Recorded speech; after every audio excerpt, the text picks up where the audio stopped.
Salut tout le monde, je m'appelle Rita et j'ai 16 ans. Je suis tombée amoureuse de mon meilleur pote. Et si tu te dis qu'il n'y a rien de spécial là-dedans et que ça arrive tout le temps, attends que je te dise comment j'ai réussi à ruiner sa relation avec une autre fille après avoir d'abord rejeté son amour. On va pas se mentir, je me suis comportée comme une vraie garce sur ce coup-là. Quand j'ai eu 13 ans, ma famille a décidé de partir s'installer aux États-Unis. Pour moi, c'était vraiment difficile d'être là-bas. Tu sais, des gens différents, des écoles différentes, et tout ce qui va avec. Et je ne sais pas pourquoi, mais j'ai eu du mal à me faire des amis pendant très longtemps. Et c'était vraiment dur pour moi d'être souvent seule. Mais un jour, tout a changé. J'étais assise à la cantine de l'école quand quelqu'un a posé son plateau à côté du mien. Puis, un type potelé aux cheveux foncés s'est glissé sur la chaise à côté de moi et s'est présenté. C'est ainsi que j'ai rencontré mon futur meilleur pote, qui allait devenir mon premier amour, mais je te raconterai cette partie-là un peu plus tard. Depuis ce jour-là, Sam et moi étions inséparables. Et même si à chaque fois qu'il venait, ma grand-mère l'appelait mon amoureux, il n'y avait rien de romantique entre nous. Je veux dire, on pouvait parler des garçons ou des filles qui nous intéressent et tout.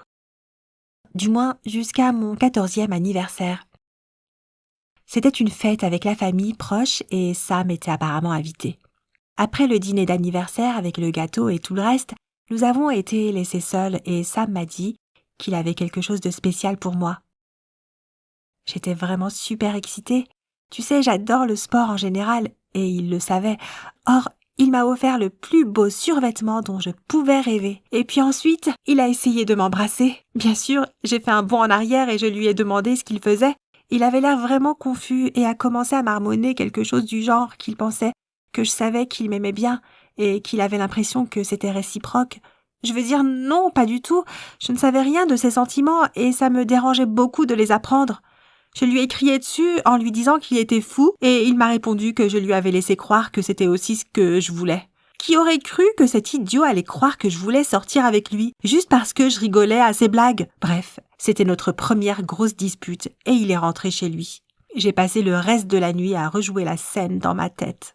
Nous ne nous sommes pas parlé pendant les 2 jours qui ont suivi et nous nous sommes ignorés l'un l'autre à l'école. La seule personne qui savait ce qui s'était passé entre nous était ma grand-mère. Tu sais, j'avais vraiment besoin de partager mon histoire avec quelqu'un. Et grand-mère était la seule personne en qui je pouvais avoir confiance. Bien sûr, elle m'a dit qu'elle savait que cela allait arriver un jour ou l'autre, puis elle a insisté pour que nous ayons une conversation tous les deux. Cela dit, il a été le premier à m'envoyer un texto. Ensuite, nous nous sommes revus et avons décidé qu'il valait mieux faire comme si de rien n'était et rester bons amis. Au même moment, nous avons tous les deux fait de nouvelles expériences dans nos vies respectives. J'ai intégré l'équipe de Pom-Pom Girl de l'école, apparemment grâce à mon amour pour le sport et ma souplesse naturelle. Je n'avais plus beaucoup de temps à passer avec Sam et je me suis fait de nouvelles copines, toutes des filles. Nous parlions d'autres sujets ensemble, qui évidemment étaient très différents de ce que je pouvais aborder avec Sam. C'est comme ça que j'ai réussi à rater la nouvelle que Sam avait une petite copine. Il a insisté pour qu'on se voie tous les trois. Je me suis dit que ce n'était pas comme si mon opinion sur elle allait pouvoir influencer leur relation. Mais il voulait juste que j'apprenne à la connaître, pour que je puisse lui donner des conseils. Tu sais, sur les filles. Elle s'appelait Lena, et nous nous sommes rencontrés dans un café, tous ensemble, puis nous sommes allés au cinéma. Elle était sympa, je veux dire, rien de spécial, juste une fille ordinaire. Mais tu sais, ce qui était étrange, je ne pouvais pas m'empêcher de m'énerver à chaque fois que Sam me parlait de son couple. Une fois de plus, j'en ai parlé à ma grand-mère. Et elle m'a donné un tuyau en me disant que le vrai problème n'était probablement pas la fille, mais moi.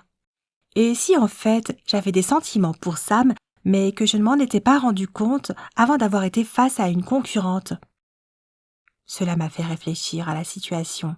Et un jour, tout est devenu assez évident. J'ai réalisé que j'étais amoureuse de mon meilleur ami. C'est arrivé quand Sam m'a un jour appelé pour me dire que la famille de Lena déménageait en Europe pour quelques années. Il était dévasté quand il m'a annoncé cela, et je pense même qu'il pleurait un peu. J'ai répondu que j'étais vraiment désolée, mais au fond de moi, j'étais vraiment heureuse qu'elle soit partie, parce que cela signifiait qu'il ne restait plus que moi. Je me suis dit que ce serait peut-être une chance pour nous d'essayer de nous mettre en couple. J'ai même rêvé du jour où il avait essayé de m'embrasser le jour de mes 14 ans, et j'avais vraiment envie qu'il le fasse à nouveau, en me disant que cette fois, je ne le repousserais pas. Mais le temps a passé, et rien de romantique ne se passait entre nous, et Sam et Lena ont continué leur relation à distance. Ce qui m'a vraiment saoulée. J'ai donc décidé d'élaborer un plan. J'ai créé un faux compte sur Facebook et j'ai fait semblant d'être un beau gosse. J'ai commencé à aimer toutes les photos de Léna, puis nous sommes devenus amis sur Facebook et avons commencé à papoter.